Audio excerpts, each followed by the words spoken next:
Welcome to Tej education. मित्रों, आज हम शुरू करने जा रहे हैं बाल विकास मंत्रा सीरीज। जी हाँ, बाल विकास मंत्रा सीरीज, जिसमें हम डिटेल में बाल विकास देखेंगे। मित्रों, अब आपको रटने की जरूरत नहीं है। सभी टेट परीक्षाओं के लिए कंप्लीट बाल विकास हम टॉपिक वाइज आपको कराएंगे और पूरा आपको हम चित्रों के माध्यम से समझाने वाले हैं। देखिएगा, पूरा पीडीएफ दिखा देता हूँ और पीडीएफ आप हमारे व्हाट्सएप ग्रुप में शामिल होकर के प्राप्त कर सकते हैं। तो बिल्कुल रटने की जरूरत नहीं है। आइए शुरू करते हैं। सबसे पहले हम छोटा सा सिद्धांत देखे लेते हैं जो काफ़ी परीक्षाओं में पूछा जाता है। सिद्धांत है विकास क्रम का सिद्धांत। जी हाँ, विकास क्रम का सिद्धांत कहता है कि गामक और भाषा विकास एक निश्चित क्रम में होते हैं।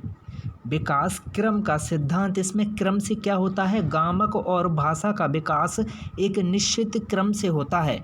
जैसे कि ये कहता है कि भाषा के विकास में बालक पहले सुनता है, उसके बाद बोलता है, उसके बाद पढ़ता है और फिर लिखता है। देखिएगा, मैप से आप याद रखिएगा, ये जो हमने छोटा सा चित्र जो आपको दिया है कि देखिएगा, सबसे पहले बालक सुनेगा, उसके बाद बोलेगा, उसके बाद वह पढ़ेगा, ओके, रीडिंग करेगा और उसके बाद वह लिखना सीखेगा। तो बिल्कुल एक निश्चित क्रम में ये विकास होता है।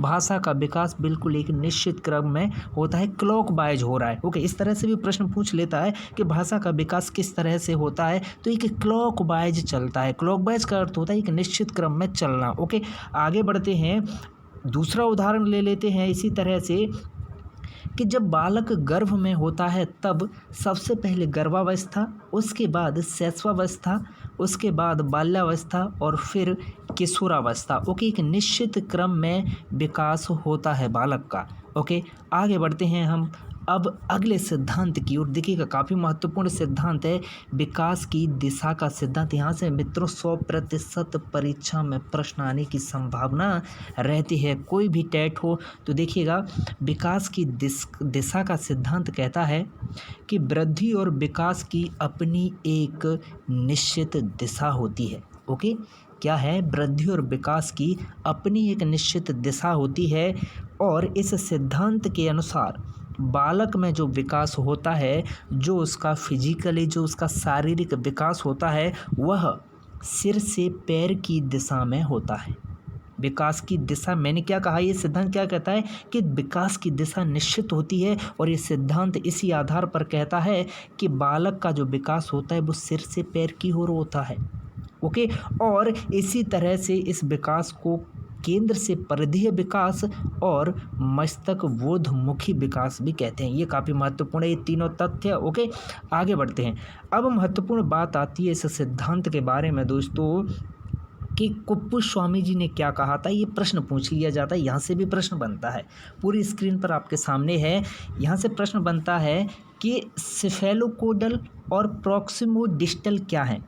तो कुप्पुस्वामी ने जो सिर से पैर की ओर विकास की एक दिशा जो होती है ना, इसे तो कुप्पुस्वामी ने कहा सिफेलोकोडल, और केंद्र से प्रारंभ होकर सिरों की ओर जो विकास होता है, इसे कुप्पुस्वामी ने नाम दिया प्रॉक्सिमोडिस्टल। बस, और कुछ भी नहीं है। यही सिद्धांत में ऊपर हमने देखा था कि विकास दो तरीके से होता है। कौन कौन सा, सिर से पैर की ओर और केंद्र से परिधीय विकास, दोनों देखे थे, वही कुप्पुस्वामी ने कह दिया। बस, इन्होंने कुप्पुस्वामी ने नाम दे दिए हैं सिफेलोकोडल और प्रॉक्सिमोडिस्टल। तो इन दोनों में आपको अंतर पता होना चाहिए, बेसिक सा अंतर है। ओके, सिफेलोकोडल में सिर से पैर की ओर और प्रॉक्सिमोडिस्टल में केंद्र से प्रारंभ होकर सिरों की ओर। अब पूरा मैप से हम याद रख लेते हैं, क्योंकि चीज़ें वीडियो के रूप में जब हम देखते हैं तो चीज़ें अच्छे समय तक याद रहती है और काफ़ी अच्छे तरीके से माइंड में फिक्स हो जाते हैं। देखिएगा, प्रॉक्सिमोडिस्टल में हमने क्या देखा हुआ था कि केंद्र से सिरों की ओर विकास हो रहा है, केंद्र से सिरों की ओर विकास हो रहा है। नाभि से पैर, देखिएगा, ये सिरों की ओर विकास, और इधर केंद्र से हाथों भुजाओं की तरफ सिरों की ओर विकास हो रहा है। ये किसने कहा था, प्रॉक्सिमोडिस्टल में यही कहा था। अब बात आती है सिफेलोकोडल की। तो सिफेलोकोडल में सिर से पैर की ओर, देखिएगा, जो हमने मैप लिया है, आप जब पीडीएफ डाउनलोड करेंगे तो बड़ी आसानी रहेगी याद करने में। सिरों से पैर की ओर, कहाँ से, सिर से पैर की ओर, सिर से पैर की ओर। ओके, तो इज दैट क्लियर। दोनों में, सिफेलोकोडल में और प्रॉक्सिमोडिस्टल में, दोनों में अंतर आप समझ गए होंगे।